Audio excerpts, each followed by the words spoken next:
Saksi kasus pembunuhan Vina dan Eki, Liga Akbar, menyebut sebelum ditemukan tewas, Eki mengaku memiliki masalah dengan Rivaldi alias Ucil. Liga memastikan Rivaldi yang dimaksud adalah salah satu terpidana kasus pembunuhan Vina dan Eki. Liga Akbar menceritakan beberapa hari pasca kematian Eki dan Vina, Ibtu Rudiana, ayah Eki, sempat menghubungi dirinya. Rudiana menanyakan beberapa hal termasuk Eki memiliki masalah dengan siapa. Liga Akbar menyebut Eki pernah menunjukkan sebuah foto berisikan wajah seseorang. Eki menanyakan apakah Liga Akbar kenal orang itu, tetapi Liga tidak mengetahuinya. Eki kemudian berbicara bahwa dirinya memiliki masalah dengan Rivaldi alias Ucil, tetapi tidak merinci masalah tersebut. Menanyakan sebelumnya ada masalah tidak? Sama siapa maksudnya? Masalah dengan orang lain. Masalah dengan orang lain. Iya. Terus kamu jawab? Jawab. Almarhum Eki pernah curhat. Katanya pernah punya masalah sama Rivaldi. Rivaldi yang mana? Rivaldi Ucil. Bisa memastikan bahwa Rivaldi yang dimaksud adalah yang terpidana? Oh bisa. Kenal mukanya? Kalau dibilang kenal enggak? Kenal mukanya? Apal muka? Apal muka saja. Karena kan almarhum Eki yang menunjukkan. Siapa? Almarhum Eki yang menunjukkan. Menunjukkannya kapan itu, Kak? Sebelum kejadian itu ada sebulan. Sebulan. Iya, sebulan. Gimana kalimatnya waktu itu? Waktu itu cuma menanyakan, kenal sama orang ini enggak? Kata saya siapa? Rivaldi aja. Kenapa Ki? Saya ada masalah katanya. Masalah apa? Dia nggak jawab.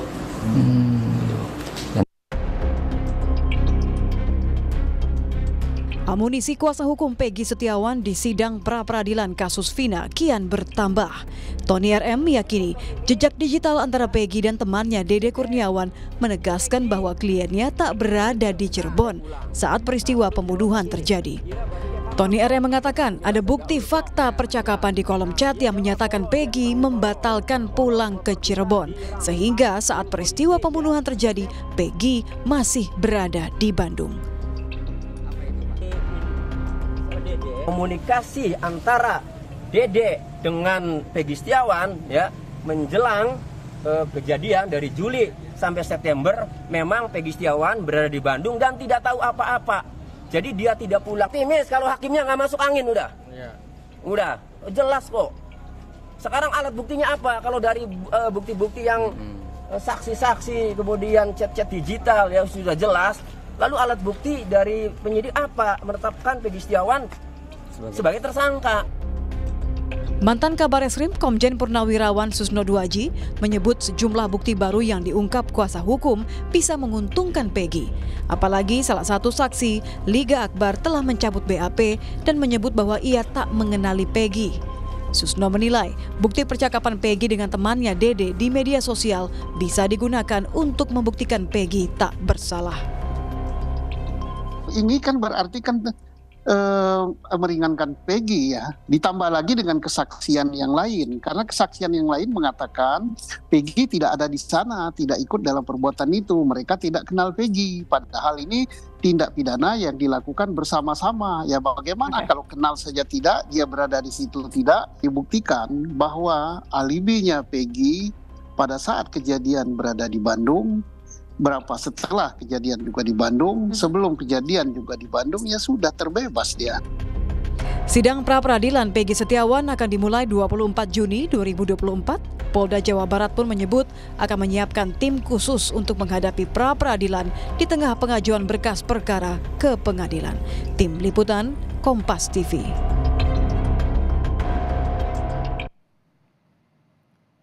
Saudara, terkait bukti-bukti yang dikumpulkan kuasa hukum Peggy untuk pra-peradilan, kita sudah terhubung dengan jurnalis Kompas TV Muhammad Syari Romdon di Polresta Cirebon Kota, Jawa Barat. Selamat malam Syari. Syari, ini terkait dengan kesaksian dari Liga Akbar. Apakah kesaksian ini akan digunakan untuk pra-peradilan Peggy Setiawan nanti atau tidak? Dan juga apa saja bukti-bukti yang disiapkan oleh kuasa hukum Peggy Setiawan? Ya, baik Mario di studio dan juga saudara, selamat malam. Pernyataan dan pengakuan dari Liga Akbar yang telah mencabut keterangannya di 2016 dengan alasan terpaksa menandatangani BAP karena diminta penyidik dan juga diminta saksi sebagai saksi oleh Rudiana itu dicabut dan tentu akan digunakan pada saat pra-peradilan 24 Juni 2024 nanti. Bahkan kuasa hukum Liga Akbar, Bana, memastikan kliennya siap dan kliennya juga akan mengungkapkan kebenaran dan fakta yang selama ini tertutupi di 2016 yang mengakibatkan sampai saat ini belum juga tuntas penanganan pembunuhan Vina dan juga Eki.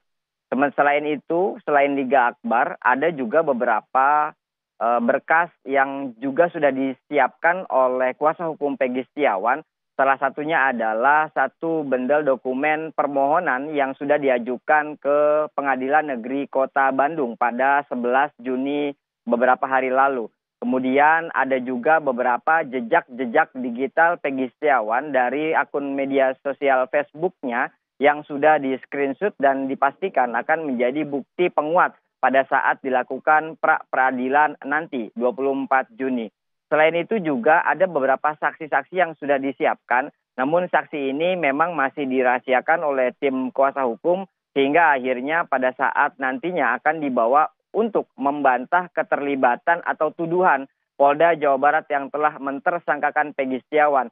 Sekali lagi, pihak kuasa hukum Peggy Setiawan memastikan bahwa Polda Jawa Barat salah tangkap atau error in persona dalam penetapan Peggy Setiawan sebagai tersangka atau pembunuh kasus Vina dan juga Eki. Mario. Ya, bukti penguat dari kesaksian Liga Akbar. Dari informasi yang Anda dapatkan, Syahri, apa saja bukti penguat lainnya mungkin bisa disampaikan di pra-peradilan? Singkat saja. Tentu ada banyak bukti dan juga saksi yang akan disampaikan. Secara garis besar, bukti tersebut akan menjadi fakta yang tak terbantahkan karena bukti yang sudah ada di tahun 2016 lalu tidak berubah sampai saat ini.